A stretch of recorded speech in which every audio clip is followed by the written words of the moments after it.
ധാർഷ്ട്യത്തോടുകൂടി പറയുന്ന ഒരിക്കലും നമ്മുടെ കേരളീയ സംസ്കാരത്തിന് പോലും ചേരാത്ത തരത്തിലുള്ള വർത്തമാനം നടത്തിയ കേരളത്തിന്റെ മുഖ്യമന്ത്രിയെ, പിണറായി വിജയൻ എന്നുള്ളത് മാത്രമല്ല കേരളത്തിന്റെ മുഖ്യമന്ത്രിയെ തൊഴിലിൽ നിന്നും അഴിച്ചുവിട്ട പട്ടി എന്ന സംബോധന ചെയ്ത KPCC പ്രസിഡന്റുള്ള നാടാണിത്. മനസ്സിലായില്ലേ? മനസ്സിലായി. അതിനെതിരായിട്ടുള്ള നിങ്ങളിപ്പോൾ യഥാർത്ഥത്തിൽ ഈ കല്ലിടൽ വിഷയം ഇന്നലെയും ചർച്ച ചെയ്തു, ഇന്നും ചർച്ച ചെയ്യുന്നു. പക്ഷേ ഒരു മുഖ്യമന്ത്രിയെ ഇത്രയും തരംതാണ തരത്തിലുള്ള പദപ്രയോഗം നടത്തിയിട്ട് അതിനെക്കുറിച്ച് നമ്മൾ ചർച്ച ചെയ്യുന്നില്ല. അത് ധാർഷ്ട്യമല്ല, അത് ജനങ്ങൾക്ക് വേണ്ടിയിട്ടുള്ള വർത്തമാനമാണ്. ഈശ്വര, കാവടി തുള്ളിയാണല്ലോ പോണത്. എന്താകും മുരുക? നൗഷാദ് ചോദിച്ച ചോദ്യത്തിന് ഒരു മറുപടി താങ്കൾക്ക് കൊടുക്കാവുന്നതാണ്. മുഖ്യമന്ത്രിയെ KPCC പ്രസിഡന്റ് ഇന്ന് അഭിസംബോധന ചെയ്തത് എങ്ങനെയാണ്? നിങ്ങൾ ആരെയാണ് മര്യാദ പഠിപ്പിക്കുന്നത്? വേണ്ട ഇവനെ വിട്ടുകളി. ഞാൻ പറയാന്നേ, അല്ലെന്ത് ഞങ്ങൾക്ക് തടസ്സം? അല്ല, ഒരു മിനിറ്റ്. അല്ല, മലയാള ഭാഷയിൽ പരനാറിയെന്നും കീടമെന്നും കുലങ്കൊത്തിയെന്നും നികൃഷ്ട ജീവി എന്നൊക്കെ പറഞ്ഞ ആളിന് ആരെങ്കിലുമൊക്കെ തിരിച്ചു കൊടുക്കുന്നേ. ഇങ്ങോട്ട് ഒരു വൺ വേ ട്രാഫിക് അല്ലല്ലോ ഷാനി അവഹേളിക്കല്. നിങ്ങൾക്കറിയോ, ഞങ്ങളുടെ മുത്തായ ഞങ്ങളുടെ PT തോമസിനെ കഴിഞ്ഞ 2 ദിവസം മുമ്പ് ഇവിടെ MM മണി വന്നിട്ട് വളരെ മോശമായിട്ട് പിന്നെ ഇടുക്കിയിൽ നിന്ന് അടിച്ചോടിക്കപ്പെട്ടവൻ വിധവയ എന്ന് പറഞ്ഞുകൊണ്ട് കളിയാക്കിയപ്പോ എവിടെയായിരുന്നു നിങ്ങളുടെയൊക്കെ സാമൂഹിക ബോധം? അന്ന് ഞങ്ങൾ ഒരിടത്തും കണ്ടില്ലല്ലോ. മലയാള മനസ്സിന്റെ വല്ലാത്ത വിസ്ഫോടനങ്ങൾ ഞങ്ങൾ ഒരിടത്തും കണ്ടില്ലല്ലോ. ഈ ചോദ്യങ്ങൾ വിരലുകളിൽ ചൂണ്ടിക്കൊണ്ട് അതൊരു വിധവയാണ്, അവർ PT തോമസ് ഒരു നിലപാടുള്ളവരാണ്, അദ്ദേഹം പ്രകൃതിയുടെ സംരക്ഷകനാണ്, അങ്ങനെ പറയാൻ പാടില്ല എന്ന് ഏതെങ്കിലും MM മണിമാരെ നിങ്ങളുടെ CPM-കാർ തിരുത്തിയോ?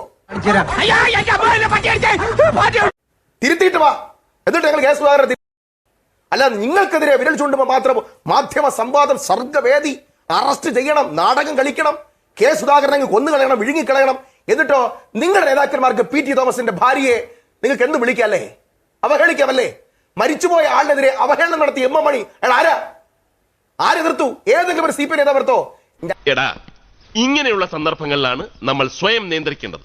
Self control. ഓഹോ, നീ സ്വയം നിയന്ത്രിച്ചു നിന്നതല്ലേ? ഇങ്ങനെ മിണ്ടാൻ പറ്റാതെ നിൽക്കുന്നതിന് ഞങ്ങളുടെ നാട്ടിൽ എന്താ പറയാന്നറിയോ? അണ്ണാക്കിലെ പിരിവെട്ടി. ഞങ്ങളുടെ കഷ്ടം എന്താണെന്നറിയോ? നരേന്ദ്രമോദിയുടെ രാഷ്ട്രീയത്തെ എതിർത്തിട്ട് പോലും അദ്ദേഹത്തിനെതിരായി പറയാൻ പാടില്ലാത്തൊരു വാക്ക് പറഞ്ഞ മണിശങ്കർ അയ്യരെ പാർട്ടിയുടെ പ്രാഥമിക അംഗത്തിൽ നിന്ന് പുറത്താക്കിയ പാർട്ടിയാണ് കോൺഗ്രസ്. അതൊക്കെ നാട്ടുകാർക്ക് അറിയാവുന്ന കാര്യം അല്ലേ? നിങ്ങളോട് നിങ്ങൾ നൈതികതയെ സംബന്ധിച്ചൊന്നും സംസാരിക്കണ്ട. പക്ഷെ നിങ്ങൾ ഇങ്ങോട്ട് വിട്ടാൽ 5 അങ്ങോട്ട് വിടും, അത്രേ ഉള്ളൂ. ഒരു കാര്യം നിങ്ങളോട് പറഞ്ഞു തരാം. കേരളത്തിലെ മുഖ്യമന്ത്രി, നമ്മളൊക്കെ സാധാരണഗതിയിൽ പറയാറുള്ള ഒരു വാചകമുണ്ട്, കാലുവെന്ത നായയെ പോലെ ഓടുന്നു എന്ന് പറഞ്ഞാൽ നായ എന്ന് വിളിക്കലാണോ? എന്ന് പറഞ്ഞാൽ കാല് പൊള്ളിയ നായയെ പോലെ പരക്കം പായുന്നതാണ് അർത്ഥം. അതൊക്കെ നാടൻ പ്രയോഗമല്ലേ? മറ്റേ പണി എന്നൊക്കെ MM മണി പറയുന്ന പോലെ ഒരു കൊച്ചു നാടൻ പ്രയോഗം കണക്കാക്കിയ പോരെ? അതിന്റെ പേരിൽ പിന്നെ അങ്ങ് അറസ്റ്റ് ചെയ്യണമെന്നാണെങ്കിൽ അറസ്റ്റ് ചെയ്തോന്ന് എറണാകുളത്തുണ്ട്, ആളിപ്പോ എറണാകുളത്തുണ്ട്, പോയി അറസ്റ്റ് ചെയ്തേക്ക്.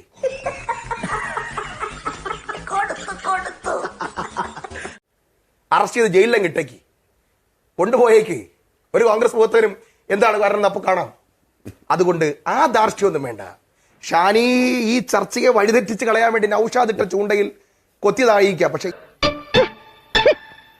ഞങ്ങൾക്ക് ആ ചോദ്യങ്ങളൊന്നും ഞങ്ങൾ കളഞ്ഞിട്ട് ഓടൂലെന്നേ.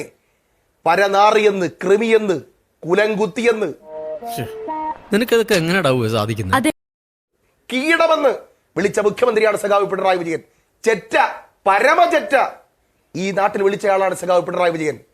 നിങ്ങൾ പറയുമ്പോ അത് ഞങ്ങളെല്ലാം കേട്ടുകൊള്ളണം, ഒരു ചർച്ചയും വേണ്ട, പേടിച്ചങ്ങ് ഇരുന്ന് കൊള്ളണം.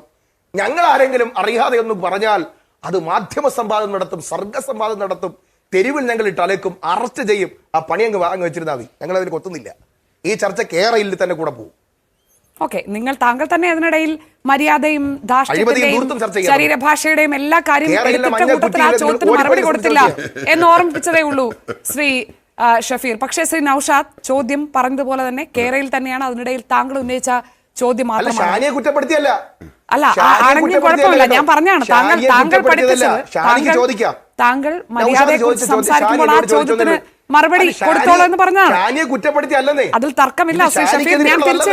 ഞാൻ തിരിച്ചു വരാം. ഞാൻ അതിൽ തർക്കം ഉന്നയിച്ചല്ല. ശ്രീ നൗഷാദ് കേരളത്തിന്റെ കാര്യത്തിൽ തർക്കമില്ലെന്നേ. ഞാനേ അവിടെ നൗഷാദ് MLA പറഞ്ഞപ്പോ എന്നോട് ചോദിച്ചു, ഞാൻ മറുപടിയും പറഞ്ഞു, അത്രേ ഉള്ളൂ. എല്ലാവർക്കും സന്തോഷമായല്ലോ? എനിക്ക് സന്തോഷമായി. എല്ലാവർക്കും